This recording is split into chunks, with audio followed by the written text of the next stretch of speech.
Hello, in this video I want to show you how to install Firefox browser on Motorola Edge 40.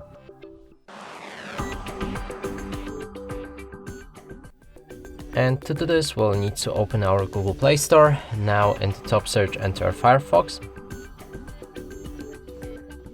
install it,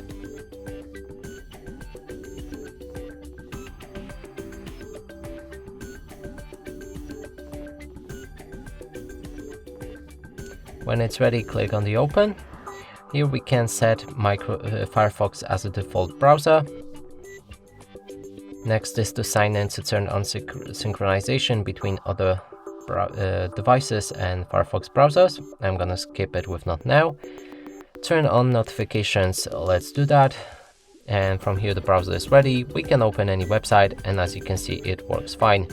And that's it for this video, hope you like it. Please consider subscribing to our channel, leave a like and a comment below.